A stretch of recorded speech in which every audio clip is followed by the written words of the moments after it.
Hello everyone, Jared here, and welcome to my new video on news around the world that happened this past week.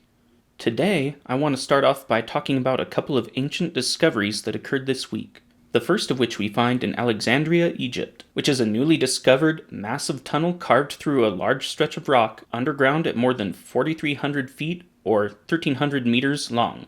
Located over 40 feet below the temple of Taposiris Magna, which is dedicated to Osiris, the god of death, coins bearing the images of Cleopatra and Alexander the Great have been found.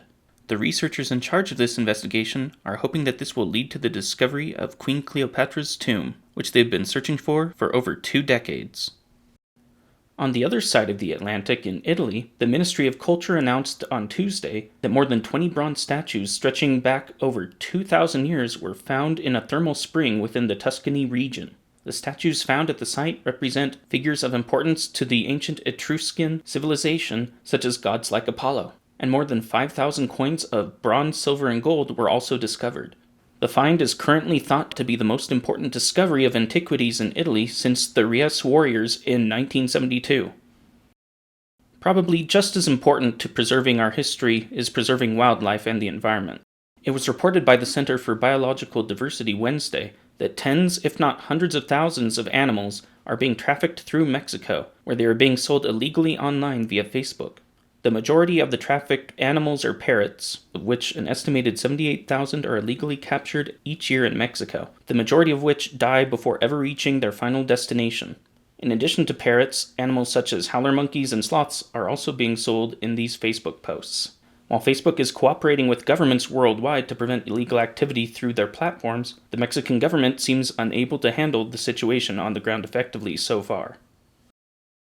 Meanwhile, in West Africa, torrential flooding has decimated crops for millions throughout the region. Prior to the flooding, the number of people who were in need of food security and aid was estimated to be more than 40 million. Because of the low income of the farmers in the Sahel region of Africa in general, most cannot afford to have the soil tested to see the state of the nutrients that remain after the flooding.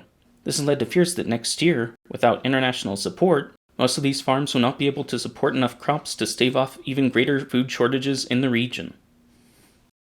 Now, here's a place I never expected to talk about in the news. COVID has finally managed to reach Antarctica.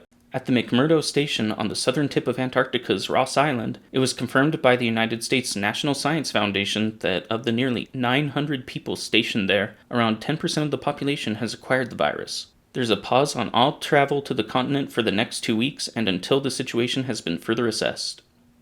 China this week likewise is dealing with serious COVID-related problems, albeit mostly of their own making. As a result of the country's strict zero-COVID policy, even a single case of COVID has forced many cities into harsh lockdowns for extended periods of time. Those who break COVID quarantine rules often face harsh punishments, from being locked inside their apartments to paying steep fines and sometimes even beatings. In a rare twist, 9 COVID quarantine officers were arrested in China's Shandong province after severely beating civilians who refused to follow quarantine rules. It is likely that the only reason these 9 enforcers were arrested was due to a video taken of the event by a civilian who then shared the clip on social media, where it reached millions of views as well as international scrutiny, causing the country to lose face. It is unlikely any actions would have been taken against these enforcers otherwise, since any time that officers and enforcers crack down on people through violence, it usually does not result in these types of arrests. Finally, in Germany, KFC made a blunder this week by promoting their product on the anniversary of Kristallnacht, telling customers through their app to eat their cheesy chicken, more specifically stating, "It's Memorial Day for Kristallnacht.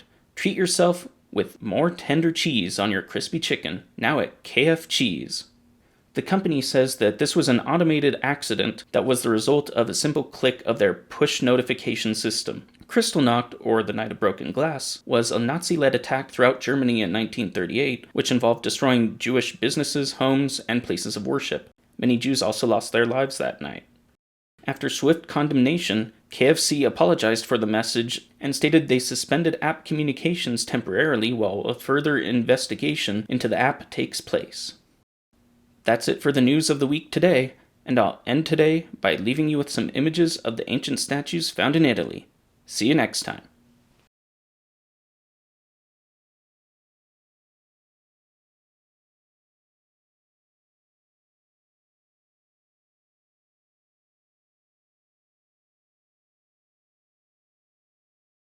Thank you again for watching this video. If you liked it, please click the subscribe button down below and give the video a thumbs up. Also, please share this video as well as others from my channel to help this channel grow.